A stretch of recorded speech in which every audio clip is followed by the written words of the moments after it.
नमस्कार, मौसम चलावास में आपका स्वागत है। बात करेंगे राजस्थान के मौसम के बारे में, जिसमें आपको बताएंगे कि अगले 24 घंटों के दौरान किस प्रकार रहेगा मौसम। तो आज 22 मई है और अगले 24 घंटों के बाद में यानी कल से मौसमी बदलाव की स्थितियाँ काफ़ी कुछ जो हैं अलग अलग क्षेत्रों में प्रभावी होने लग जाएगी। और 24 मई से जो है राजस्थान के अधिकतर भागों में मेघ गर्जन के साथ खंड वर्षा वाला माहौल देखने को मिलेगा। फिलहाल अगले 24 घंटों के दौरान ज़्यादातर शुष्क मौसम की स्थितियाँ रहेगी, लेकिन उत्तर पश्चिम उत्तर और कुछ पंजाब हरियाणा में छुटपुट में गर्जन या बादल संघनित होते हुए देखे जा सकते हैं। बूंदाबांदी हो सकती है। यहाँ पर देखिए तो एक ट्रफ जो है जो उत्तरी पंजाब के क्षेत्र है वहाँ से लेकर जो हरियाणा, उत्तर प्रदेश, बिहार होते हुए यानी उत्तर प्रदेश के जो दक्षिणी क्षेत्र हैं, बिहार के दक्षिणी क्षेत्र हैं, वहाँ से लेकर जो है पश्चिम बंगाल तक बनी हुई है और वहाँ पर एक सर्कुलेशन बना हुआ है। वहीं एक ट्रफ जो है बिहार झारखंड के आसपास से लेकर जो है छत्तीसगढ़ और जो आंध्र प्रदेश के उत्तरी और कुछ चेन्नई के उत्तरी भाग है वहाँ तक पहुँच रही हैं।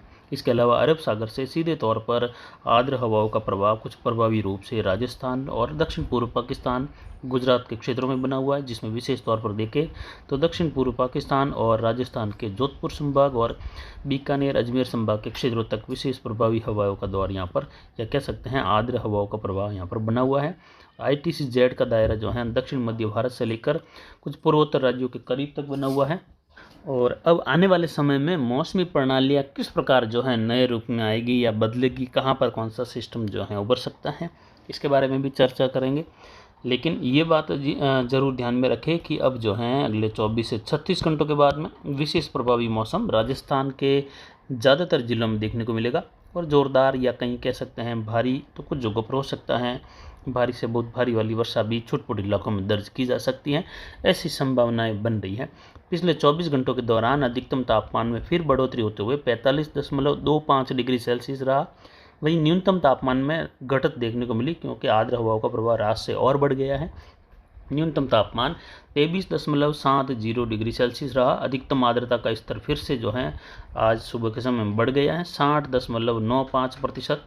आज जो न्यूनतम आर्द्रता का स्तर है वह कल जो है 18.49% रहा। और वायु दबाव यहाँ पर जो है 1006 मिलीबार के आसपास है। आने वाले 3 से 4 दिनों में वायु दबाव यहाँ पर घटकर जो है लगभग 1003 मिलीबार के आसपास तक जा सकता है, जिसका मतलब है कि एकदम से मौसमी परिवर्तन देखा जाएगा। एकदम से धूल के गुबार कहीं निकलना, मेघ गर्जन होना, बारिश होना, कुछ जगहों पर ओले गिरना, तो कहीं मूसलाधार बारिश के झोंके और तूफानी हवाओं का दौर देखने को मिलना। ये गतिविधियाँ अब जो है राजस्थान में विशेष तौर पर 24 मई से लेकर जो है लगभग 29-30 मई तक अलग अलग समय में अलग अलग क्षेत्रों में जारी रहेगी या होती रहेगी।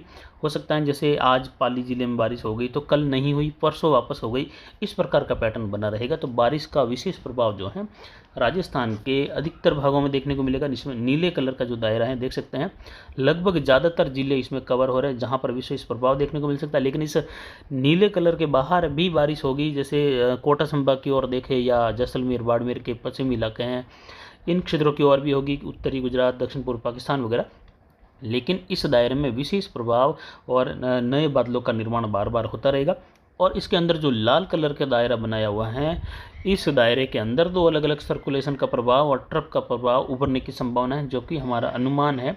उसी अनुमान के हिसाब से आपको इसमें जानकारी दी जा रही है, जिसमें यहाँ पर जोरदार वर्षा होने की संभावना है। यानी राजस्थान के जो दक्षिण मध्य भाग है या कह सकते हैं जालोर के पूर्वी भागों से लेकर सिरोही, उदयपुर, राजसमंद, पाली, अजमेर, नागौर से लेकर बीकानेर, जोधपुर के दक्षिण पूर्वी इलाके हैं, कुछ उत्तरी इलाके हैं, वहाँ से लगाकर उत्तरी राजस्थान, उत्तर पूर्वी मध्य राजस्थान, यहाँ पर मूसलाधार व कहीं कहीं भारी वर्षा होने की संभावना है। छुटपुट इलाकों में मध्यम से लेकर भारी या कुछ इलाकों में भारी से बहुत भारी वाली वर्षा भी दर्ज हो सकती है।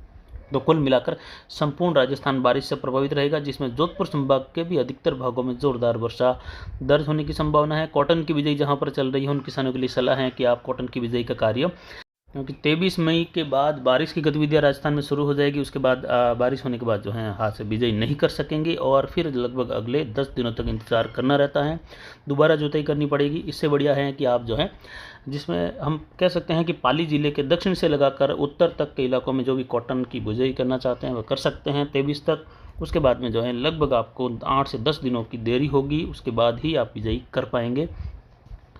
और यहाँ पर देखें तो बारिश की गतिविधियों में बढ़ोतरी देखने को मिलने वाली है 24 तारीख से लेकर राजस्थान में, जिसमें गंगानगर, हनुमानगढ़, चूरू, झुंझुनू, सीकर, अजमेर, टोंक, सवाई माधोपुर, करौली, धौलपुर, भरतपुर, बीकानेर, जो जैसलमेर के इलाके हैं, बाड़मेर, जोधपुर, पाली, जालोर, सिरोही, अजमेर से लेकर राजसमंद, उदयपुर और कुछ डूंगरपुर, बांसवाड़ा के इलाके हैं, प्रतापगढ़ वगैरह, यहाँ पर भी बारिश होगी, हल्की मध्यम कहीं तेज, लेकिन विशेषकर जोरदार वर्षा का दौर उदयपुर से लेकर सिरोही, पाली, राजसमंद, भीलवाड़ा, जो अजमेर संभाग के क्षेत्र हैं बचे हुए, वहाँ से लेकर बीकानेर और जयपुर संभाग के अधिकतर भागों में मूसलाधार खंड वर्षा होने की संभावना है और तूफानी हवाएं, कई जगहों पर ओले गिरने की भी संभावना यहाँ पर बन रही है। वहीं देखें तो निकोबार तक मानसून की स्थिति बनी हुई है, इससे आगे फिलहाल मानसून आगे नहीं बढ़ा है, लेकिन 1 जून तक आते आते उम्मीद है कि ये जो अंडमान के क्षेत्र हैं उनको, और कह सकते हैं कि जो दक्षिणी क्षेत्र हैं म्यांमार के आसपास के, वहाँ तक और पूर्वोत्तर राज्यों के करीब तक मानसून पहुँच सकता है। उसके बाद में ये लगभग दूसरे सप्ताह में जून में जो है ये भारत के दक्षिण क्षेत्रों में दस्तक देने की संभावना केरल से बन रही है। उसके बाद में उम्मीद करते हैं कि एमजीओ की स्थिति के आधार पर आने वाले समय में यहाँ पर मानसून में भले ही देरी हो, लेकिन राजस्थान तक पहुँचते हुए मानसून में ज़्यादा कोई विशेष प्रभाव देखने को नहीं मिलेगा। समय के लगभग जो हैं आसपास के समय में ही, या कह सकते हैं जो निर्धारित समय है, सामान्य समय है, उसके आसपास ही मानसून की स्थिति राजस्थान के क्षेत्रों तक दर्ज होने की संभावनाएँ भी बन रही हैं। और इस बार कुछ जो है मानसून के आगे बढ़ने की राह कुछ अलग भी हो सकती है, लेकिन फ़िलहाल ये अभी फ़िलहाल संभावनाएं कम हैं, लेकिन फिर भी थोड़ी संभावनाएं बन रही हैं। जो मौसमी परिस्थितियां हैं, जो सागरीय हलचल है, उनको देखते हुए ऐसा अनुमान लग रहा है। तो यहाँ पर जो है जो ट्रप बनी हुई है उत्तर में, वह ट्रप जो है कुछ हल्की सी दक्षिण भी होगी। इसके अलावा एक और ट्रप जो है राजस्थान के क्षेत्रों से लेकर, यानी दक्षिण पश्चिम राजस्थान से लेकर जो पूर्वी राजस्थान तक के क्षेत्र हैं, वहाँ से होते हुए कुछ जो महाराष्ट्र के क्षेत्र हैं, इस ओर जो है नीचे झुक जाएगी मध्य प्रदेश होते हुए। तो यहाँ पर बारिश की गतिविधियों में तेज़ी आएगी। अरब सागर से ज़ोरदार हवाओं का प्रभाव उस दौरान बढ़ेगा, और सीधे तौर पर अगर अरब सागर का प्रभाव बढ़ता है, तो अगर WD कमज़ोर भी आता है, तो ज़ोरदार वर्षा का दौर यहाँ पर देखने को मिलता है।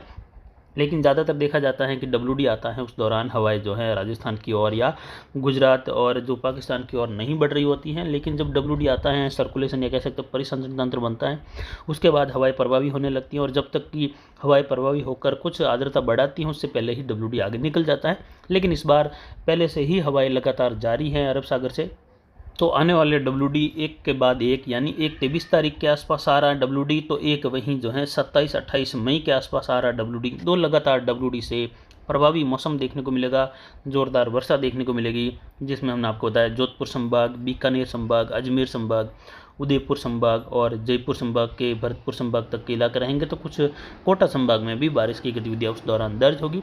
यह कह सकते हैं राजस्थान के लगभग हल्की वर्षा से लेकर मध्यम, कहीं तेज़, कहीं मूसलाधार, तो कहीं भारी वर्षा वाली गतिविधियाँ हर जिले में अलग अलग क्षेत्रों में अलग अलग प्रकार की बारिश देखने को मिलेगी। लेकिन हर जिले में वर्षा होने की संभावनाएँ ज़्यादा बन रही हैं, जिसमें अरावली रेंज के इलाकों में भी मूसलाधार वर्षा दर्ज होने की संभावना है, जिसकी जानकारी लगातार आपको आगे भी देते रहेंगे। तो फिलहाल अभी की जानकारी के लिए इतना ही। आगे की जानकारी के लिए बने रहे हमारे चैनल पर। नमस्कार, जय हिंद, जय भारत।